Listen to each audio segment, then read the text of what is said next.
नमस्कार दोस्तों, स्वागत है आपका मेरे YouTube चैनल में। आज हम यूपीटीजीटी इंग्लिश हाई कोर्ट में जो आज चीज़ें हुई उनके बारे में चर्चा करने वाले हैं। हाई कोर्ट का ऑर्डर और जो अफवाहें फैली हैं री एग्ज़ाम को लेकर उनका हम तार्किक विश्लेषण करने वाले हैं। YouTube पर अब लोग ये दावा करने लगे हैं कि री एग्ज़ाम बस होने ही वाला है और सब बाहर हो जाएंगे, जितने भी शॉर्ट लिस्टेड बच्चे हैं। सच्चाई क्या है? यह जो भी बात है ये बेबुनियाद है। आज कोर्ट के ऑर्डर की सच्ची और तार्किक कानूनी हकीकत को हम समझने वाले हैं। सबसे पहले आयोग का स्टैंड, जो कि आपके लिए एक पॉजिटिव बात है। आयोग ने माना 125 में से 33% गलत थे और उन्होंने इसका समाधान किया है प्रो रेटा बेसिस पे और 42 नए अभ्यर्थियों को उन्होंने मेरिट में शामिल कर लिया है। आयोग खुद परीक्षा रद्द नहीं करना चाहता है, इसलिए उसने 42 नए अभ्यर्थियों को ऐड किया। वे शॉर्ट लिस्टेड बच्चों के रिजल्ट के साथ खड़े हैं। वो चाहते हैं कि एग्ज़ाम किसी भी सूरत में रद्द ना हो। अब जज की नाराज़गी किस बात को लेकर थी, और इसी पॉइंट को लेकर जो यूट्यूबर्स हैं वो वीडियो बनाएंगे और आपको ये बताएंगे कि री एग्ज़ाम होगा, तो आपको डरने की ज़रूरत नहीं है।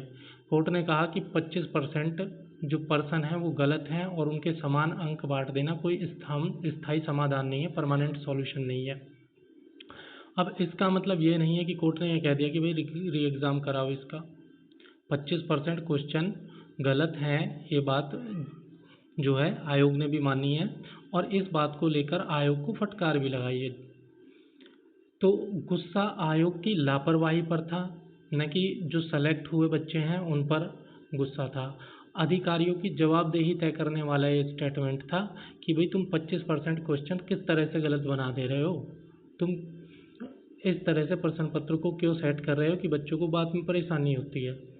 अब अगली जो तारीख है वो 5 अगस्त की रखी गई है और दोपहर 2 बजे चयन आयोग के सचिव और परीक्षा नियंत्रक को पर्सनली बुलाया है जज ने। तो अब क्या हो सकता है आगे, और उन्हें हल्फनामा देकर पेपर सेट करने की प्रक्रिया समझानी होगी जज को कि हम किस प्रोसेस से पेपर सेट करते हैं, वो सारी प्रक्रिया जज को समझानी होगी। अब इसमें आगे ये हो सकता है कि जो अधिकारी है, जैसे कि पहले ही आयोग ने मान लिया कि भाई 25% क्वेश्चन गलत है, ठीक है, तो अधिकारी अपनी गलती मानेंगे और जो सुप्रीम कोर्ट है वो उनको दिशा निर्देश देगा कि भाई आगे से ये गलतियाँ नहीं होनी चाहिए। या फिर अभी न्यूज़ भी आई थी कि जिन्होंने पेपर सेट किया है उनको ब्लैक लिस्ट कर दिया है, आगे से वो पेपर सेट नहीं कर पाएंगे। तो आयोग अब कोर्ट में प्रेजेंट होकर यही चीज़ें रखेगा कि जो क्वेश्चन सेट हुए थे गलत, जिन्होंने सेट किए थे हमने उन पर कार्रवाई की है और आगे से कोई भी ऐसी गलती नहीं होगी और इस चीज़ की जो सज़ा है वो सेलेक्टेड बच्चों को ना दी जाए और हमें रिजल्ट जारी करने की अनुमति दी जाए। तो हिदायतों के साथ और फटकार के साथ जज उनको बहुत ज़्यादा चांसेस है कि रिजल्ट जारी करने की अनुमति दे देंगे। री एग्ज़ाम के चांसेस बहुत कम है, अभी भी मैं आपसे कह रहा हूँ।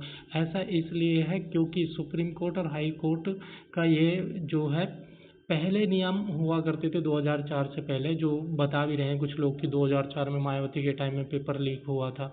वो पेपर लीक था, पहली बात, आउट ऑफ सिलेबस नहीं था उसमें केस, और उसमें सभी सब्जेक्ट का पेपर कैंसिल हुआ था। इसमें सिर्फ एक सब्जेक्ट की बात है और कुछ क्वेश्चंस आउट ऑफ सिलेबस है, ना कि पेपर लीक का मामला है ये।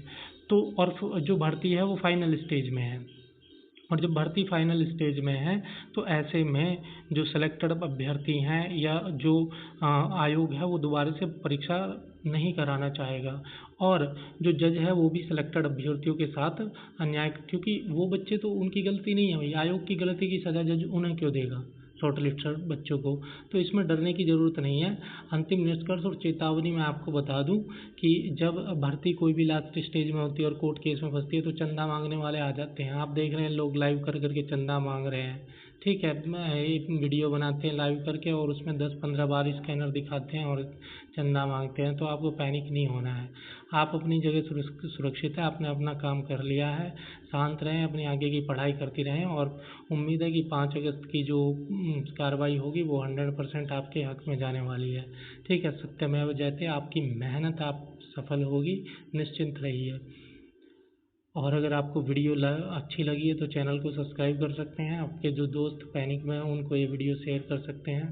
Thank you very much.